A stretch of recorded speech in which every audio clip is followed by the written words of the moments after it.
Bienvenue sur Venue French Rugby. Abonnez-vous à la chaîne pour suivre le parcours de Nolan Le Garrec et la course haletante du top 14. Le parcours ascendant de Nolan Le Garrec et l'ambition de La Rochelle dans la phase décisive du top 14. Il existe des périodes dans le sport où tous les regards se tournent vers le classement. Les chiffres et les calculs de points pour déterminer qui continue l'aventure et qui doit s'arrêter.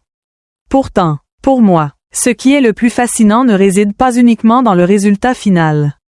Ce qui me fait le plus réfléchir, c'est la manière dont un collectif réagit sous pression. La façon dont un individu grandit au milieu d'attentes immenses. Et comment l'esprit de combat se révèle dans les moments où il semble ne plus y avoir d'issue. L'histoire de La Rochelle dans cette fin de saison du top 14. Ainsi que la forme exceptionnelle de Nolan Le Garrec sont un exemple qui m'inspire énormément d'émotions et de réflexion. Quand j'observe la situation actuelle de La Rochelle, je ressens clairement la tension qui entoure cette équipe. Elle n'est plus dans la position confortable des saisons précédentes, où elle pouvait calculer sereinement. L'écart de points avec les équipes qualifiées rend désormais chaque match comparable à une finale. Une seule erreur peut anéantir tous les efforts d'une saison entière. Dans ce contexte, la pression ne repose pas seulement sur le staff, mais aussi sur chaque joueur, en particulier ceux dont on attend qu'ils fassent la différence. Ce qui m'impressionne, c'est que plutôt que de s'effondrer sous cette pression, Nolan Le Garrec montre l'image d'un joueur en pleine maturité. Je pense que la chose la plus difficile dans le sport de haut niveau n'est pas d'être applaudi, mais de rester constant lorsque tous les regards sont braqués sur soi. Un jeune joueur peut briller quelques matchs, mais maintenir un niveau aussi élevé pendant la période la plus tendue de la saison est une toute autre histoire. En regardant les dernières performances de Le Garrec, j'ai l'impression de voir un joueur qui ne joue pas seulement avec sa technique, mais aussi avec confiance et responsabilité. Il ne se contente plus d'accomplir son rôle. Il tire véritablement son équipe vers l'avant. Ses essais, ses coups de pied précis et sa capacité à apparaître dans les moments décisifs révèlent la naissance d'un très grand joueur. Ce que j'apprécie le plus chez Le Garrec, ce ne sont pas les statistiques, même si elles sont impressionnantes. Ce qui attire davantage mon attention, c'est sa capacité à insuffler de l'énergie au match. Certains joueurs sont excellents techniquement mais n'inspirent pas leurs coéquipiers. D'autres, au contraire, changent l'état d'esprit de toute une équipe simplement par leur présence. J'ai le sentiment que Le Garrec devient progressivement ce type de joueur. Dans le sport moderne, le talent seul ne suffit plus. Un joueur doué techniquement peut attirer l'attention pendant un temps, mais pour devenir un élément clé au plus haut niveau, il faut aussi du caractère, de la régularité et la capacité de supporter la pression médiatique. Ce qui est remarquable, c'est que Le Garrec fait face à tous ces éléments simultanément. Plus ses performances montent en puissance, plus les attentes des supporters grandissent. Plus les médias le couvrent d'éloges, plus la pression pour maintenir ce niveau devient forte. Beaucoup de jeunes talents ont explosé avant de disparaître faute d'avoir su gérer la pression liée au succès. C'est pourquoi j'accorde une attention particulière à sa manière de réagir aux compliments. Même lorsqu'il est décrit comme presque parfait techniquement, il ne paraît ni arrogant ni satisfait de lui-même. Au contraire, il répond avec humilité. À mes yeux, c'est une qualité précieuse. À l'époque des réseaux sociaux, de nombreux athlètes se laissent emporter trop tôt par la gloire. Ils commencent à croire qu'ils sont déjà au sommet alors que leur chemin est encore très long. L'humilité ne diminue pas la valeur d'une star, elle lui permet au contraire de garder la lucidité nécessaire pour continuer à progresser. Je pense aussi que le fait que Le Garrec ait porté le maillot du Racing 92 avant de rejoindre La Rochelle donne à cette histoire une profondeur émotionnelle particulière. Affronter son ancien club n'est jamais simple pour un joueur. Il y a un mélange d'émotions, la familiarité, l'envie de prouver sa valeur, la pression liée aux anciens coéquipiers. Ce genre de match n'a pas seulement une dimension tactique, mais aussi une énorme portée psychologique. Personnellement, j'ai toujours pensé que ce sont précisément ces matchs qui révèlent la véritable classe d'un joueur. Lorsque les émotions deviennent trop fortes, il est très difficile de garder son sang-froid. Certains jouent avec précipitation, d'autres se laissent dominer mentalement. Mais les grands joueurs savent transformer la pression en motivation. Ils ne laissent pas leurs émotions ruiner leur performance. Ils les utilisent comme un carburant pour exploser au bon moment. Ce qui me fait encore plus réfléchir, c'est la manière dont ses coéquipiers et ses entraîneurs parlent de lui. Leurs paroles montrent qu'il n'est pas seulement fort techniquement, mais qu'il est aussi capable d'influencer tout un collectif. Dans un sport d'équipe, c'est essentiel. Un joueur exceptionnel ne garantit pas forcément le succès si son talent ne s'intègre pas au système collectif. Mais lorsqu'un joueur possède à la fois le talent individuel et la capacité d'améliorer son équipe, sa valeur devient totalement différente. J'aime particulièrement l'idée que le Garek veuille parfois tout faire lui-même. Cela reflète une mentalité fréquente chez les personnes très talentueuses. Elles ont toujours le sentiment de pouvoir faire basculer n'importe quelle situation. Le côté positif, c'est le sens des responsabilités et le désir de se donner à fond. Mais si cela n'est pas bien maîtrisé, cela peut aussi mener à la surcharge ou au déséquilibre tactique. Selon moi, c'est précisément la période la plus importante de la carrière de Le Garek, apprendre à trouver l'équilibre entre instinct et contrôle. Un jeune joueur agit souvent davantage à l'émotion. Mais lorsqu'il atteint un niveau supérieur, il doit savoir choisir le bon moment pour faire la différence. Il n'est pas toujours nécessaire de tenter quelque chose d'extraordinaire. Parfois, la décision la plus simple et la plus intelligente est celle qui fait gagner l'équipe. Je pense que les échanges entre lui et le staff sont extrêmement importants.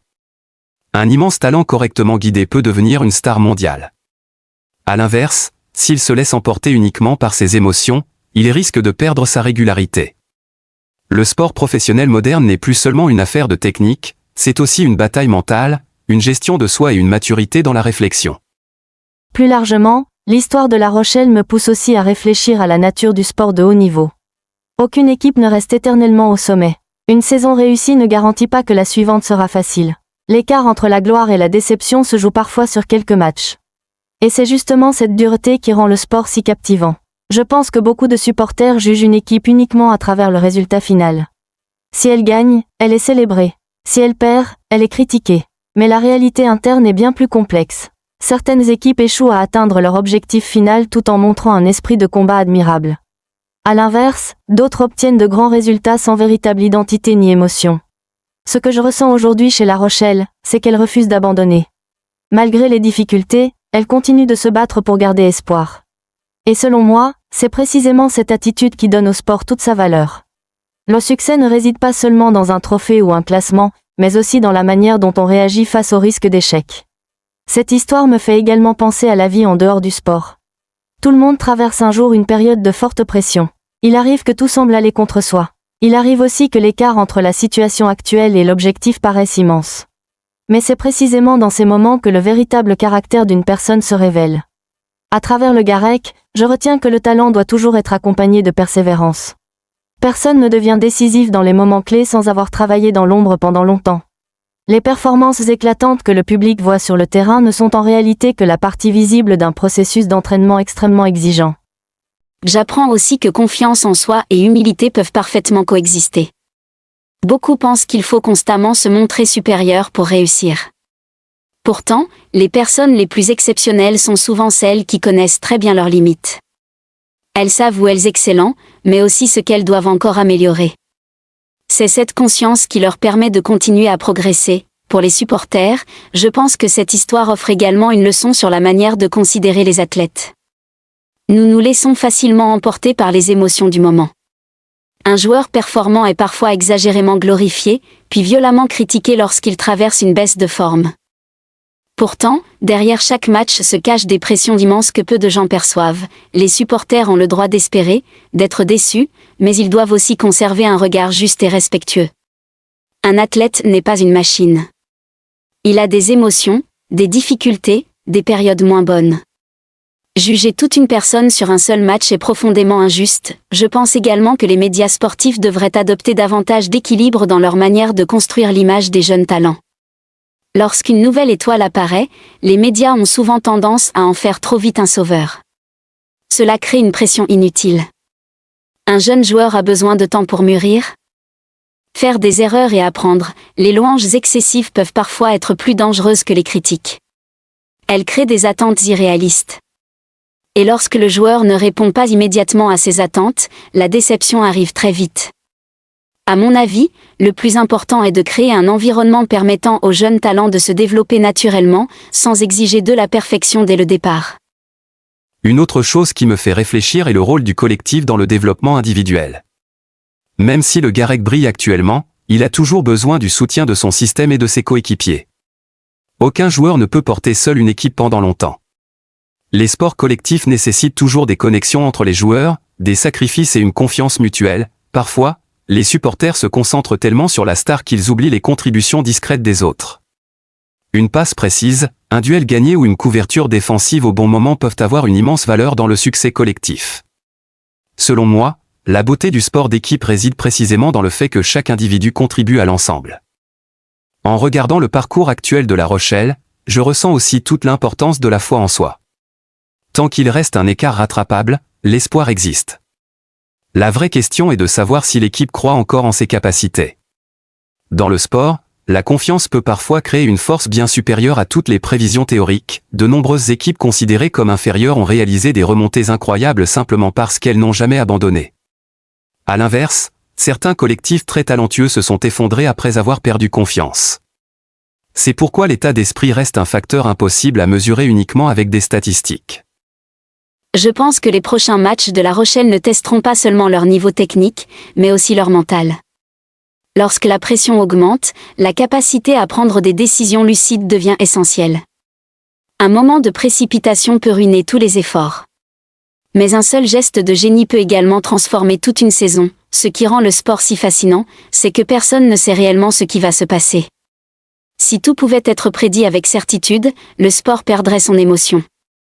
Les surprises, les remontées spectaculaires et les moments d'explosion sont précisément ce qui passionne des millions de personnes. Personnellement, j'apprécie énormément les joueurs qui assument leurs responsabilités comme le Garec. Dans les moments difficiles, beaucoup choisissent de jouer prudemment pour éviter les critiques. Mais les grands joueurs osent demander le ballon, prendre des décisions et accepter le risque. Ils savent que pour faire la différence, il est impossible de rester simple spectateur. Cependant, je pense aussi que la véritable maturité réside dans le fait de savoir quand prendre des risques et quand simplifier le jeu. Une star n'est pas quelqu'un qui cherche toujours à être au centre de chaque action. Une véritable star est celle qui sait ce qui est le mieux pour le collectif à chaque instant. C'est également une grande leçon pour ma propre vie. Parfois, nous voulons faire trop de choses à la fois pour prouver notre valeur. Mais sans contrôle, cela peut finir par nous déséquilibrer. La maturité ne réside pas toujours dans la quantité de choses que l'on accomplit, mais dans la capacité à choisir les bonnes priorités.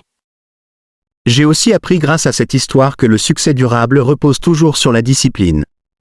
Quelques grands matchs peuvent naître de l'inspiration, mais la régularité se construit grâce à des habitudes de travail rigoureuses au quotidien.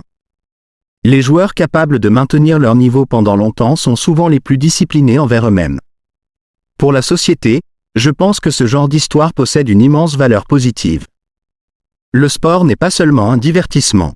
Il transmet aussi des valeurs de persévérance, de dépassement de soi et de refus de l'abandon.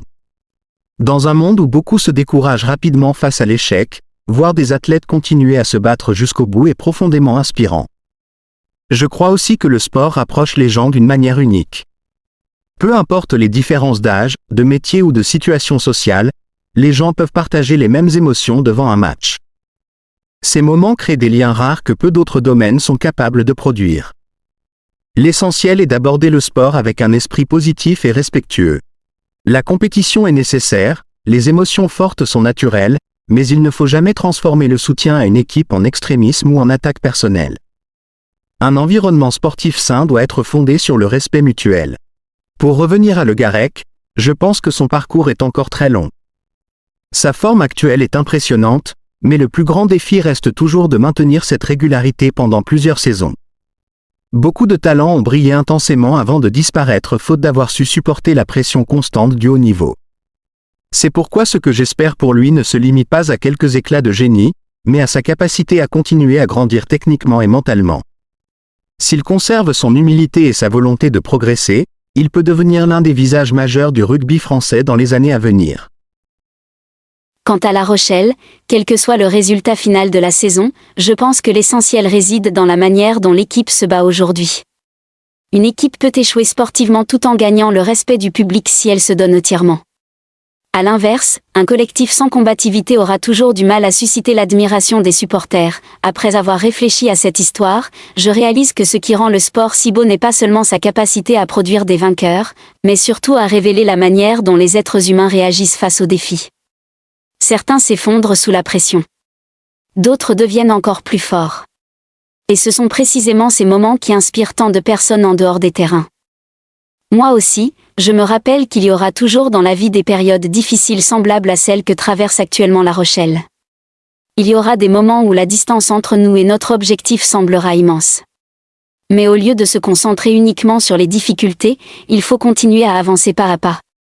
Car parfois, la différence entre l'échec et la réussite réside simplement dans celui qui persévère le plus longtemps. Je comprends également qu'il ne faut jamais juger une personne trop rapidement à partir de quelques moments difficiles.